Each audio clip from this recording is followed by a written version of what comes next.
हर हर महादेव भक्तों, क्या आपने कभी सोचा है कि जब कोई इंसान मरता है तो असल में होता क्या है?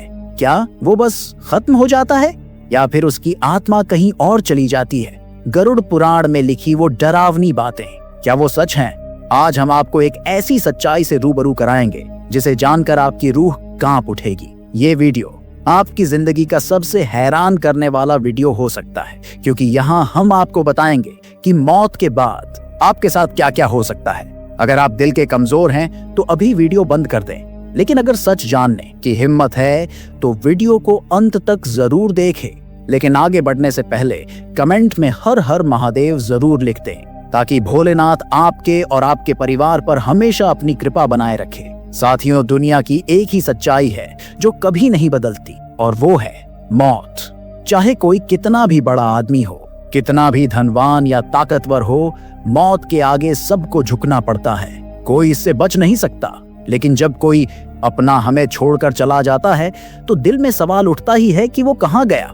हमारा दिमाग यही सोचने पर मजबूर हो जाता है कि उसके साथ अब क्या हो रहा है। क्या वो हमें देख पा रहा है? क्या उसकी रूह हमारे आसपास हमारे घर में मंडराती है? क्या उसे सुकून मिल रहा है या वो किसी तकलीफ में है? हमारे ग्रंथ जैसे गरुड़ पुराण ये सिखाते हैं कि मौत कोई अंत नहीं है, बल्कि ये तो एक नई शुरुआत है।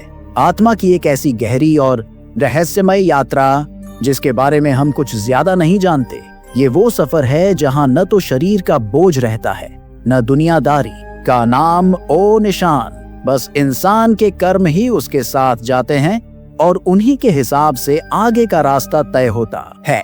जब आत्मा शरीर छोड़ती है तो ठीक वैसे ही जैसे कोई चिड़िया पिंजरे से आजाद होती है, लेकिन उस चिड़िया को पहले पता ही नहीं चल पाता कि वो आजाद हो गई है। वो उड़ना भूल सी जाती है।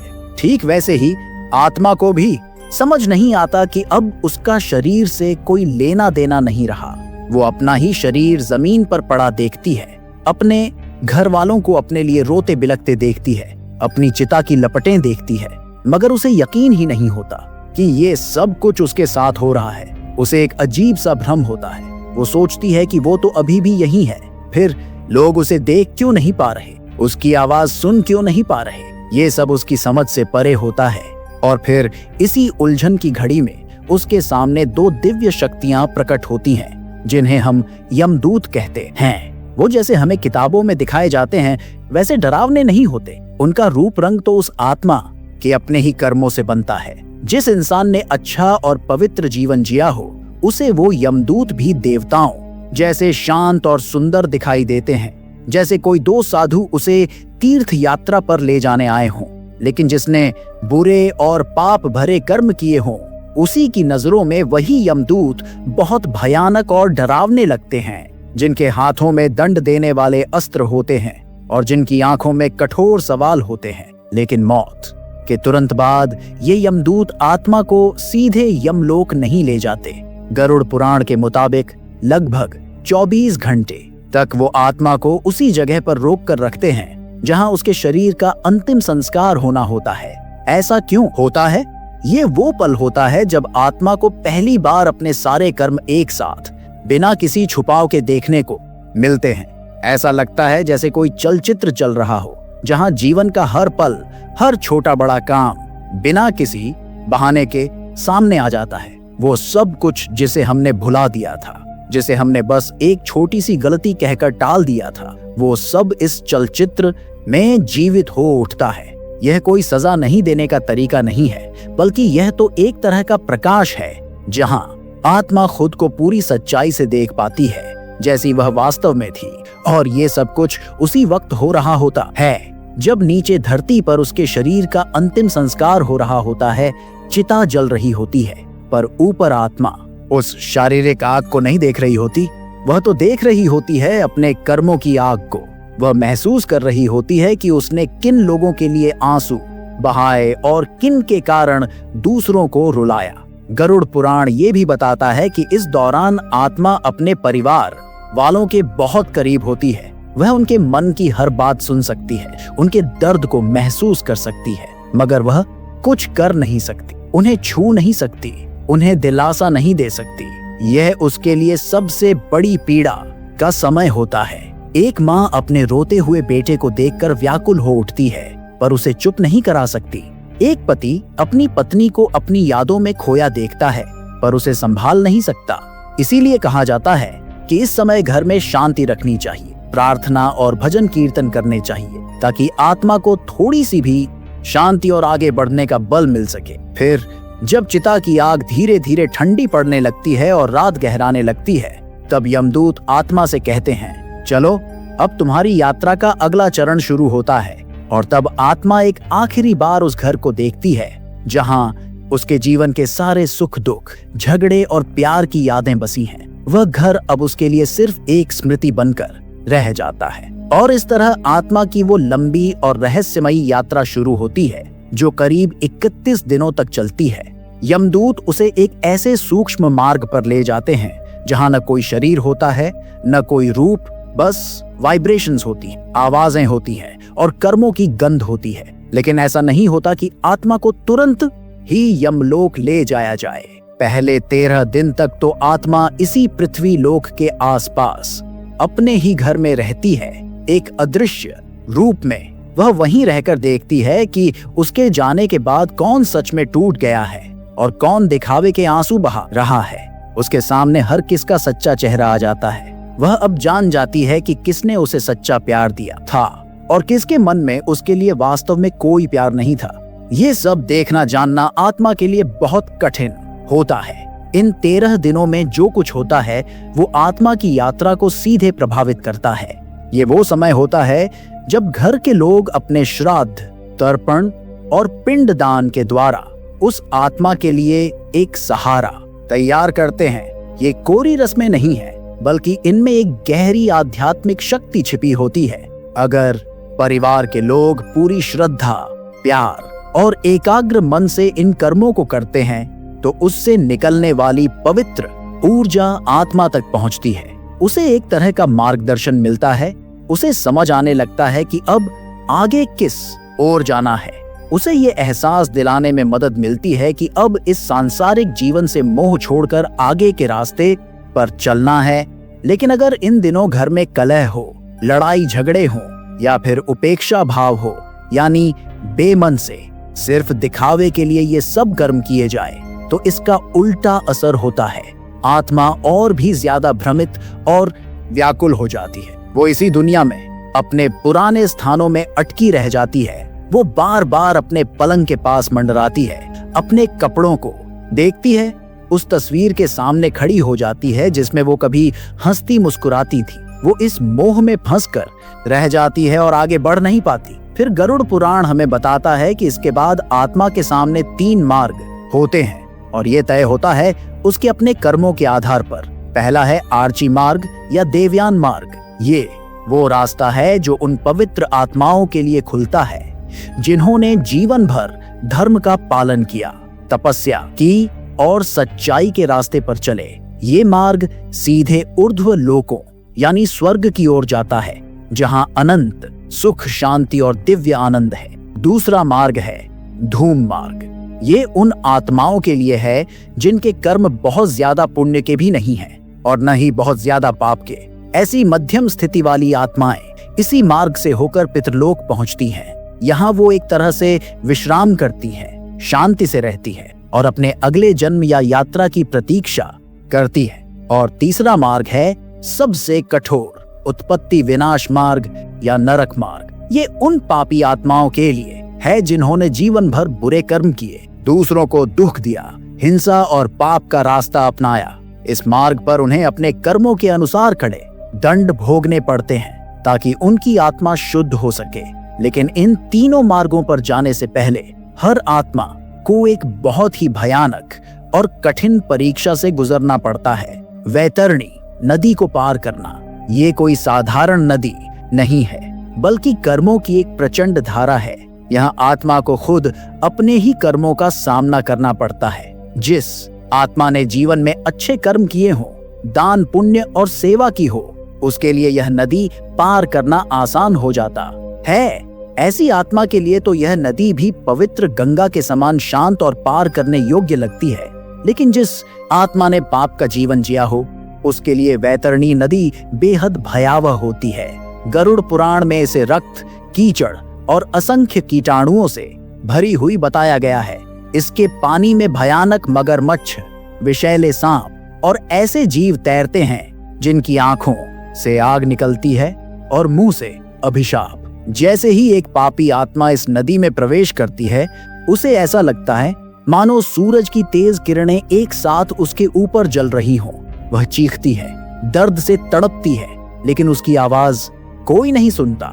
उसका कोई शरीर नहीं होता, सिर्फ स्मृतियों का बोझ होता है और उसी को चीरती हुई नदी की लहरें उसे नीचे खींचती रहती हैं। जो आत्मा इस नदी को पार नहीं कर पाती, वह यमलोक तक भी नहीं पहुंच पाती और इसी भयानक स्थिति में अटकी रह जाती है। इसीलिए गरुड़ पुराण में जीवन भर गाय की सेवा, ब्राह्मणों का आदर, पवित्र जल और सच्चे सेवा भाव को इतना महत्व दिया गया है, क्योंकि मृत्यु के बाद यही चीजें वैतरणी नदी पार करने की नाव बनती हैं। और जब कोई आत्मा किसी तरह इस नदी को पार कर लेती है, तब वह उस विशाल द्वार पर पहुंचती है जहां यमराज की सभा लगती है। पर यह कोई साधारण दरवाजा नहीं होता, यह एक विशाल ऊर्जा का चक्र होता है, जहां पहुंचते ही आत्मा की गति अचानक रुक जाती है। उसके सामने एक भव्य भवन होता है, जिसके खंभे समय के स्तंभ हैं और दीवारें उसके अपने कर्मों से बनी हुई होती हैं। गरुड़ पुराण हमें बताता है कि यमराज कोई क्रोधित या डरावने दंड देने वाले स्वामी नहीं है, वे तो धर्म के स्वरूप हैं। उनका हृदय विशाल और करुणामय है और उनका तेजोमय स्वरूप इतना गंभीर और शांत है कि वे आत्मा के सबसे गहरे और छिपे हुए विचारों तक को पढ़ लेते हैं। जब आत्मा उनकी सभा में पहुंचती है, तो वहां वह अकेली नहीं होती। वहां होते हैं चित्रगुप्त, जिनके पास आत्मा के हर छोटे बड़े कर्म का, हर एक विचार का पूरा हिसाब किताब रहता है। उनकी पुस्तक कोई साधारण किताब नहीं है, वह तो आत्मा के मन के भीतर झांक सकती है। उसमें वह सब कुछ दर्ज होता है जो आपने सोचा तो था पर कभी कहा नहीं, जो आपने चाहा तो था पर कभी किया नहीं। कोई भी छिपा हुआ इरादा, कोई भी गुप्त विचार उस पुस्तक से छिपा नहीं रहता। चित्रगुप्त आत्मा का पूरा जीवन वृत्तांत यमराज के सामने प्रस्तुत करते हैं और आत्मा खुद अपने ही सामने खुली हुई उस किताब को देखती है, ठीक वैसे ही जैसे कोई अपराधी अदालत में अपने अपराध को स्वीकार करता है। यहाँ पर पाप और पुण्य का हिसाब गिनती से नहीं, बल्कि गहराई से किया जाता है। अगर किसी ने एक बार पूरे दिल और प्रेम से किसी भूखे को खाना खिलाया, तो वह एक पुण्य हजारों पापों को धो सकता है। और दूसरी ओर अगर कोई रोज पूजा पाठ करता रहा, लेकिन उसके मन में अहंकार और दिखावा भरा हुआ था, तो उसके सारे कर्म व्यर्थ हो जाते हैं। यहाँ कोई छल कपट नहीं चलता, कोई तर्क वितर्क नहीं होता। यहाँ तो सिर्फ और सिर्फ सच्चाई का राज होता है। फिर वह निर्णय का पल आता है जब तय होता है कि आत्मा को आगे किस रास्ते पर भेजा जाए, स्वर्ग, पितृलोक या नरक। अगर आत्मा ने बहुत पुण्य किए हैं, तो यमराज स्वयं उठकर खड़े हो जाते हैं और उसे सम्मान के साथ देवदूतों के हवाले करते हैं, जो उसे स्वर्ग के द्वार तक ले जाते हैं। वहां उसका स्वागत दिव्य अप्सराएं करती है और आत्मा एक अनंत प्रकाश और आनंद में विलीन हो जाती है। लेकिन अगर आत्मा ने पाप से भरा जीवन जिया है, तो उसके सामने नरक का मार्ग खुलता है। गरुड़ पुराण स्पष्ट करता है कि नरक कोई एक जगह नहीं है, बल्कि अलग अलग पापों के लिए अलग अलग नरक हैं, जहां विशेष दंड दिए जाते हैं। जैसे कि पहला है तामिस्र नरक। यह उन लोगों के लिए है जिन्होंने दूसरों की संपत्ति हड़पी, भाइयों के बीच झगड़े कराए या किसी स्त्री का शोषण किया। यहाँ आत्मा को लोहे की मजबूत रस्सियों से बांध दिया जाता है और घने अंधकार में डाल दिया जाता है, जहाँ न तो समय का पता चलता है, न कोई आवाज सुनाई देती है और न ही कोई चेतना रह जाती है। बस एक स्थिर डरावना अंधेरा होता है। दूसरा है अंधतामिस्र नरक। यह उनके लिए है जो अपने करीबी रिश्तों जैसे गुरु, शिष्य या जीवन साथी को धोखा देते हैं और झूठे वादों से उन्हें ठगते हैं। यहाँ आत्मा को लगातार एक भयंकर भ्रम के घेरे में डाल दिया जाता है। वह लगातार भटकती रहती है, अदृश्य दीवारों से टकराती रहती है, गिरती रहती है और हमेशा के लिए उलझन और बेचैनी में फंसी रहती है। और तीसरा है रौरव नरक। यह उन हिंसक, आत्माओं के लिए है जिन्होंने दूसरों को जानबूझकर सताया, उन्हें शारीरिक या मानसिक पीड़ा दी। इस नरक का नाम ही डर से चीखने की आवाज रॉ से पड़ा है। यहाँ आत्मा पर ऐसे भयानक जीव हमला करते हैं जो उसे लगातार काटते खींचते हैं, उसी तरह जैसे उसने दूसरों को दुख दिया था, और वह चीखती रहती है लेकिन कोई उसे बचाने नहीं आता। गरुड़ पुराण हमें मृत्यु के बाद की उस कठोर वास्तविकता से अवगत कराता है जहां हर कर्म का हिसाब बहुत सूक्ष्मता से लिया जाता है। ये नरक केवल दंड देने के स्थान नहीं है, बल्कि आत्मा को शुद्ध करने के केंद्र हैं, जहां उसे अपने किए हुए पापों का फल भोगना पड़ता है। जैसे कि कुंभीपाक नरक, यह उन लोगों के लिए है जिन्होंने निर्दोष प्राणियों की हत्या की, शिकार किया या फिर केवल स्वाद के लिए जानवरों का वध किया। इस नरक में आत्मा को उबलते हुए तेल के विशाल कड़ाहों में डाला जाता है, बार बार, तब तक जब तक कि उसकी चेतना पूरी तरह से टूट नहीं जाती, जिससे उसे उसी पीड़ा का एहसास हो जिसका उसने दूसरों को भोगने पर मजबूर किया था। फिर आता है काल सूत्र नरक। यह उनके लिए है जिन्होंने अपने माता पिता, गुरुजनों या बड़ों का अपमान किया, उन्हें दुख पहुंचाया। इस नरक की जमीन बिल्कुल लाल गर्म लोहे की तरह होती है और आत्मा को बिना रुके, बिना किसी विश्राम के उस पर चलते रहना पड़ता है, जलते हुए, तड़पते हुए। और सबसे कठोर नरकों में से एक है असिपत्रवन नरक। यह उन पापियों के लिए है जिन्होंने धर्म के नाम पर अधर्म किया, लोगों को गुमराह किया या आध्यात्मिक शक्ति का दुरुपयोग किया। यह एक ऐसा जंगल है जहां के हर पेड़ की पत्तियां तलवारों जैसी धारदार हैं। आत्मा को उस जंगल में दौड़ाया जाता है और हर कदम पर उन तेज धारों वाले पत्तों से उसके टुकड़े टुकड़े हो जाते हैं। ऐसे ही 28 से भी अधिक नरकों का वर्णन है, हर एक किसी न किसी विशेष पाप को शुद्ध करने के लिए। पर याद रखो, ये दंड हमेशा के लिए नहीं है। ये एक प्रक्रिया है जहां आत्मा अपने कर्मों का फल भोगकर हल्की होती है और फिर अगले जन्म के लिए तैयार होती है। अब सवाल यह उठता है कि आगे का जन्म कैसा होगा?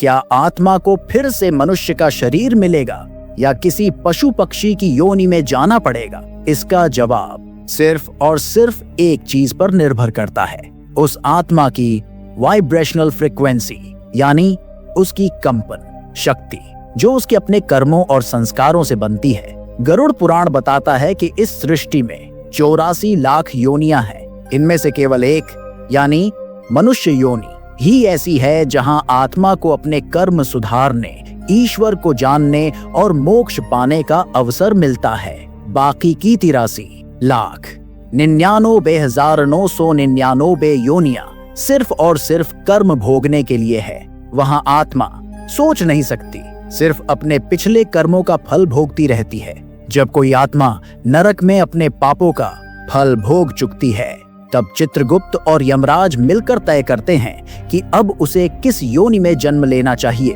अगर उसके पास थोड़े भी पुण्य के संस्कार बचे हैं या पिछले जन्म का कोई एक सच्चा अच्छा कर्म शेष है, तो उसे फिर से मनुष्य योनि मिल सकती है। लेकिन अगर उसकी चेतना अभी भी स्वार्थ, हिंसा, लोभ और अहंकार से भरी हुई है, तो उसे उसी के अनुरूप योनि मिलती है। जिसने क्रूरता दिखाई, उसे मांसाहारी जानवर बनना पड़ता है। जिसने लालच और चोरी की आदत नहीं छोड़ी, वह चूहा, कीड़ा या भीख मांगते पक्षी के रूप में जन्म लेता है। और जिसने अपना सारा जीवन कामुकता और वासना में गंवा दिया, उसकी आत्मा को कुत्ते, सुअर जैसी निचली योनियों में जाना पड़ता है। जिस आत्मा ने धर्म का अपमान किया, ज्ञान और गुरु का अनादर किया, उसकी चेतना इतनी नीचे गिर जाती है कि उसे पत्थर, पेड़ या किसी निर्जीव वस्तु के रूप में स्थिर होना पड़ता है। ऐसी आत्मा सोचने समझने की शक्ति खो देती है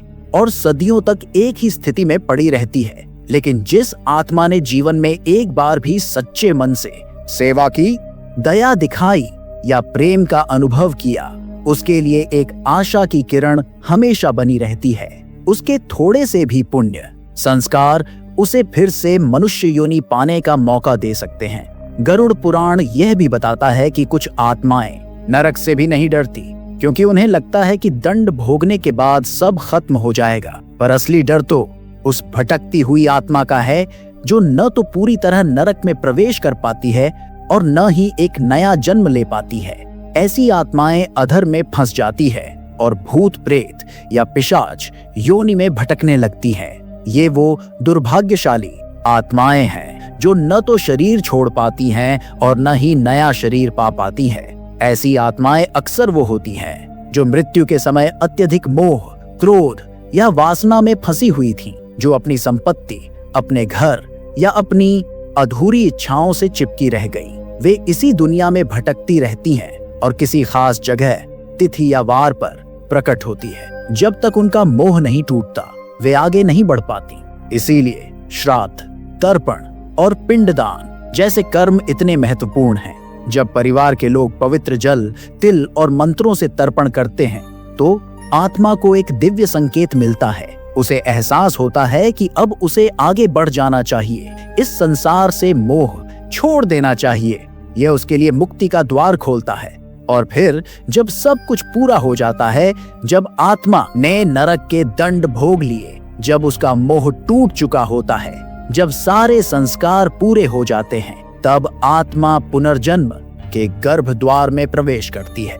गरुड़ पुराण के अनुसार पुनर्जन्म का क्षण शुद्ध विज्ञान और अदृश्य ऊर्जा का अद्भुत मिलन है। जब आत्मा किसी गर्भ को चुनती है तो वह सिर्फ माता पिता नहीं चुन रही होती, वह उन कर्मों की भूमि चुन रही होती है जहां उसे अपना अगला पाठ सीखना है, अपने पुराने कर्मों का फल भोगना है। जैसे ही आत्मा माता के गर्भ में प्रवेश करती है, वह अपना पूर्व जन्म भूल जाती है, क्योंकि वह फिर से माया के आवरण में आ चुकी होती है। पर गर्भ में आने के पहले क्षण में ही वह जानती है कि यह जीवन उसे क्यों मिला है। वह जानती है कि कौन उसका पिता बनेगा, कौन उसकी माता होगी और किस तरह के सुख दुख उसका इंतजार कर रहे हैं। गरुड़ पुराण में बताया गया है कि गर्भ के अंदर पल रही आत्मा पूरी तरह से चेतन और जागरूक होती है। वह अपनी माँ के हर एक भाव को, हर एक विचार को महसूस करती है।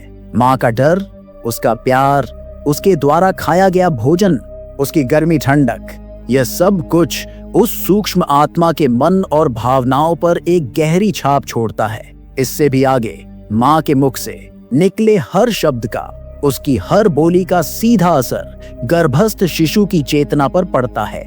इसीलिए हमारे शास्त्रों में गर्भवती माता को पवित्र ग्रंथों जैसे भागवत, रामायण, गीता का पाठ सुनने और सत्संग में बैठने की सलाह दी जाती है। ऐसा इसलिए ताकि उस नन्ही आत्मा को शुरुआत से ही दिव्य और पवित्र संस्कार मिले, जो उसके पूरे जीवन को एक अच्छी दिशा दे सके। गरुड़ पुराण में एक अद्भुत बात यह भी बताई गई है कि गर्भ में पल रही आत्मा हर दिन एक खास मंत्र का जाप करती है, जिसे जन्म वर्ण मंत्र कहते हैं। न हम देहो न मैं देहो, बुद्धिरात्माना छात्माना, कर्मणा जायते जंतु, कर्मणा एवा विलयते। इसका अर्थ है न यह शरीर मैं हूँ, न यह बुद्धि मैं हूँ, मैं तो आत्मा हूँ। कर्मों के कारण ही मैं जन्म लेता हूँ और उन्हीं कर्मों के कारण ही इस शरीर से विलीन होता हूँ। यह मंत्र उस आत्मा का स्वयं का जागरण है, एक याद दिलाना कि उसका वास्तविक स्वरूप क्या है। गर्भ के 9 महीने उस आत्मा के लिए एक संक्रमण काल होते हैं। वह धीरे धीरे अपने पिछले जन्म की स्मृतियों और छाया से बाहर निकलती है, लेकिन आखिरी के महीनों में जब उसका नया शरीर बनना शुरू होता है और सघन होने लगता है, तो उसे एक अजीब सा भय सताने लगता है। उसे ऐसा लगता है मानो कोई उसे एक जाल में बांध रहा हो, उसे फिर से कैद कर रहा हो। और फिर जन्म लेने से ठीक पहले एक पल ऐसा आता है जब उसे अपना पूरा पिछला जन्म एक पल में याद आ जाता है। अपनी आखिरी सांस, मृत्यु की पीड़ा, किए गए अच्छे बुरे सभी कर्म और अपने प्रियजनों के चेहरे, सब कुछ उसकी चेतना में एक बार फिर से ताजा हो जाता है। उसी पल में वह आत्मा ईश्वर से एक वादा करती है। वह कहती है, हे प्रभु, इस बार मैं तुम्हें नहीं भूलूंगी, इस बार मैं इस दुनिया के मोह जाल में नहीं फंसूंगी। मैं सत्य को पहचानूंगी और अपने जीवन का असली उद्देश्य पूरा करूंगी। परंतु दुर्भाग्य से जैसे ही वह आत्मा इस दुनिया में जन्म लेती है, उसकी पहली चीख के साथ ही माया का घना आवरण उस पर गिर जाता है। उसका ध्यान दूध, खिलौनों, खेलों और फिर धीरे धीरे अहंकार और इच्छाओं में उलझ जाता है और वह पवित्र वादा जो उसने ईश्वर से किया था, वह सब कुछ भुला दिया जाता है। गरुड़ पुराण कहता है कि यह विस्मरण यानी भूल जाना ही संसार का सबसे बड़ा जाल है। जन्म लेना केवल एक नया शरीर पाना नहीं है, बल्कि आत्मा की फिर से एक नई परीक्षा का आरंभ है। जो आत्मा इस जन्म में अपने भीतर के उस वचन को याद रख पाती है, जो माता पिता, समाज और लोभ लालच के बीच भी अपने असली कर्तव्य और लक्ष्य को पहचान लेती है, वही मोक्ष की ओर बढ़ पाती है। लेकिन जो आत्मा फिर से मोह, भोग और भ्रम में डूब जाती है, उसे फिर से मृत्यु और पुनर्जन्म के इस चक्र को भोगना पड़ता है। गरुड़ पुराण बार बार चेतावनी देता है कि यदि मनुष्य जन्म जैसा दुर्लभ अवसर मिलने के बाद भी आत्मा नहीं जागती, तो अगली बार उसे पशु, पक्षी या कीट जैसी निचली योनियों में जन्म लेना पड़ सकता है, जहां से फिर से ऊपर उठना बहुत कठिन हो जाता है। इसीलिए कहा गया है कि मनुष्य जन्म बहुत ही दुर्लभ है, जो अनगिनत योनियों में भटकने, तपस्या करने और तड़पने के बाद मिलता है। पर गरुड़ पुराण यह भी स्पष्ट करता है कि सिर्फ जन्म ले लेना ही काफी नहीं है। इस जन्म में आत्मा को अपने पिछले जन्मों के कर्मों का फल भी भोगना होता है। इसे प्रारब्ध कहा जाता है। प्रारब्ध वह कर्म फल है जिसे कोई टाल नहीं सकता, न तपस्या से, न व्रत से, न तीर्थ यात्रा से। एक बच्चा जन्म से ही तकलीफ में क्यों होता है? कोई इतना गरीब क्यों पैदा होता है कि उसे 2 वक्त की रोटी के लिए भी तरसना पड़ता है? कोई छोटी सी उम्र में ही माँ बाप का प्यार क्यों खो देता है? और दूसरी तरफ कोई बच्चा ऐसा होता है जिसके पैर छूने के लिए लोग लालायित रहते हैं, जिसके ऊपर धन दौलत की बारिश होती है, जो खूबसूरत होता है और तेज दिमाग वाला होता है। ये सब क्यों होता है? गरुड़ पुराण हमें बहुत स्पष्ट शब्दों में बताता है कि ये कोई इत्तेफाक नहीं है, न ही कोई भगवान की मनमर्जी। ये तो हमारे अपने ही पुराने जन्म के संस्कार हैं, हमारे कर्म हैं जो हमें इस जन्म में मिल रहे हैं। जैसे बीज बोते हो वैसा ही फल पाते हो। जिस आत्मा ने अपने पिछले जन्म में तपस्या की, दान दिया, दूसरों की सेवा की और पवित्र जीवन जिया, वही आत्मा इस जन्म में सुंदरता, प्रतिभा, धन और आराम का जीवन लेकर आती है। उसे भगवान में भक्ति भी बहुत आसानी से हो जाती है। और जिस आत्मा ने पिछले जन्म में दूसरों के साथ छल किया, उनसे नफरत की, घमंड किया या उन पर अत्याचार किए, उसे इस जन्म में किसी न किसी तरह की पीड़ा जरूर झेलनी पड़ती है। पर याद रखो, ये पीड़ा कोई सजा नहीं है। भगवान किसी को दंड देने वाले नहीं हैं, वे तो बहुत दयालु हैं। ये पीड़ा तो एक मौका है, एक अवसर है खुद को सुधारने का। भगवान आत्मा को वही हालात दोबारा देते हैं जिनमें उसने पिछले जन्म में कुछ गलत किया था, ताकि वह उसे सही कर सके और सीख सके। जैसे कि अगर किसी ने पिछले जन्म में किसी भूखे का खाना छीना था, तो उसे अगले जन्म में ऐसे घर में जन्म लेना पड़ सकता है जहां खाने की कमी हो। जिसने किसी स्त्री का अपमान किया था, वह खुद स्त्री बनकर उसी दर्द को महसूस करेगा। और जिसने किसी विकलांग का मजाक उड़ाया था, वह खुद उसी हालत में पैदा होगा, ताकि उसे अंदर से समझ आए कि उस पीड़ा की गहराई क्या होती है। इसलिए जिसे हम दुर्भाग्य समझते हैं, वह दरअसल आत्मा की शिक्षा है। कुछ आत्माएं ऐसी भी होती हैं जो पिछले जन्म में भगवान की भक्ति के रास्ते पर चल पड़ी थी, लेकिन किसी कारणवश उनका काम पूरा नहीं हो पाया। पर उन्होंने इतनी स्ट्रॉन्ग इच्छा कर रखी थी कि उन्हें इस जन्म में फिर से वही काम पूरा करने का मौका मिलता है। ऐसे बच्चे बचपन से ही अलग होते हैं। भीड़ में भी वे शांत और गंभीर रहते हैं। उनका मन पूजा प्रार्थना में बहुत लगता है। कभी कभी कोई भजन सुनकर या मंत्र सुनकर उनकी आंखों में आंसू आ जाते हैं। हालांकि उन्हें समझ नहीं आता कि ऐसा क्यों हो रहा है। ये सब उनके पिछले जन्म के संस्कार हैं। लेकिन दुख की बात यह है कि ये दुनिया उन्हें उनके असली मकसद को भूला देती है। उन्हें खिलौनों, गेम्स, नौकरी और पैसों के पीछे भागना सिखा दिया जाता है। धीरे धीरे वे वह पवित्र संकल्प भूल जाते हैं जो उन्होंने अपने भीतर रखा था। इसीलिए कभी कभी ऐसे बच्चों को जीवन में जल्दी ही कठिनाइयां और दुख मिलने लगते हैं, ताकि वे फिर से अपने अंदर झांकें, अपनी आत्मा की आवाज सुने और अपने स्पिरिचुअल रास्ते पर वापस लौट सकें। गरुड़ पुराण कहता है कि जब आत्मा अपने सच्चे धर्म से भटकने लगती है, तो उसका प्रारब्ध, पुराने कर्मों का फल, उसे सही रास्ता दिखाने के लिए थोड़ी पीड़ा भेजता है। जो आत्मा इस पीड़ा का मीनिंग समझ लेती है, उसकी आंखें खुल जाती हैं, वह जाग जाती है। पर दुर्भाग्य से ज्यादातर लोग इस पीड़ा से डर जाते हैं और भागने लगते हैं। वे भगवान से शिकायत करने लगते हैं, हे भगवान, मैंने ऐसा क्या किया था जो तुमने मुझे ये जिंदगी दी? अगर वे बस इतना जान लें कि ये जीवन, ये सुख दुख, ये हर एक पल, ये सब कुछ उन्हीं के पुराने कर्मों का नतीजा है, उन्हीं की अपनी पसंद का फल है, तो शायद वे भगवान से लड़ना बंद करके उन्हें समझने और अपने जीवन का असली मकसद पूरा करने में लग जाए। जब एक आत्मा इस दुनिया में जन्म लेती है तो गरुड़ पुराण कहता है कि उसका सबसे पहला और सबसे महत्वपूर्ण काम है स्मरण, यानी भगवान को याद करना।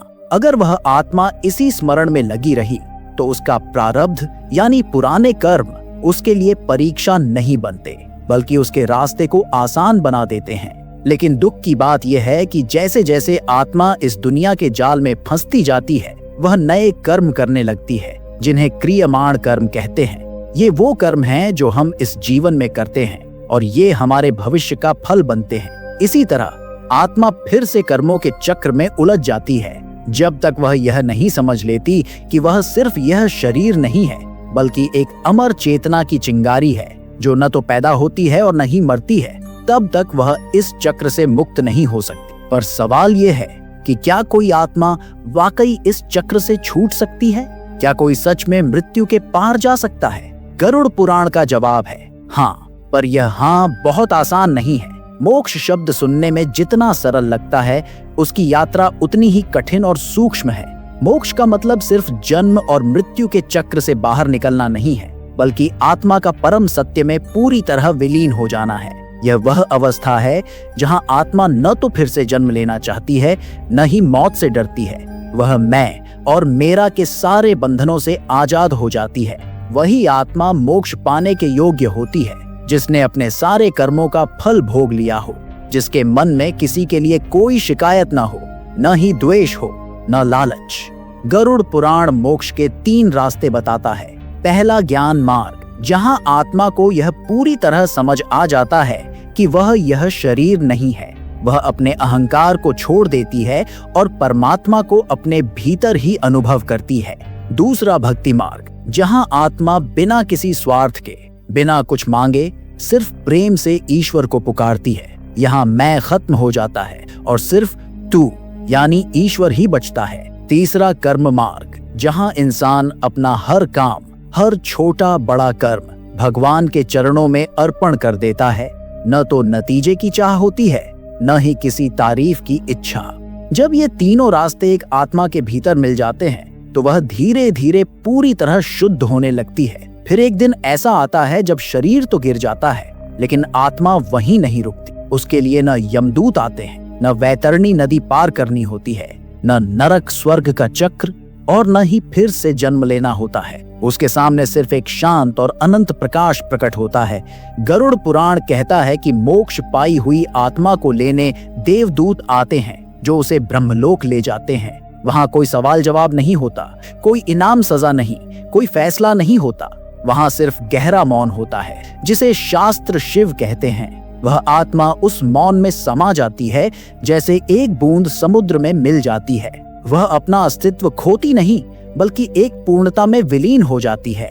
ऐसी आत्माएं कभी इस संसार में नहीं लौटती, क्योंकि अब उन्हें पता चल चुका होता है कि ये सारी दुनिया की लीला का खेल है, और अब वे इस लीला के खिलाड़ी नहीं, बल्कि सिर्फ एक साक्षी बन चुकी होती है। और याद रखो, मोक्ष पाने वाली आत्मा कोई खास नहीं होती।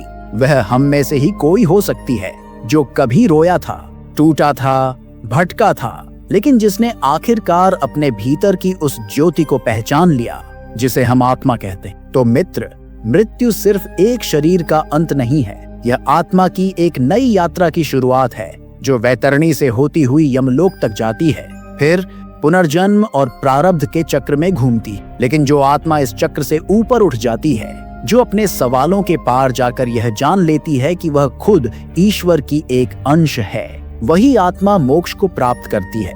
और यही वह अंतिम सत्य है, जिसके बाद कुछ भी जानना बाकी नहीं रह जाता। तो दोस्तों, ये थी मृत्यु के बाद की वो अविश्वसनीय यात्रा, जिसके बारे में शायद ही आपने पहले कभी इतनी गहराई से सुना हो। ये सिर्फ एक कहानी नहीं, बल्कि हमारे हिंदू शास्त्रों में लिखा एक सच है।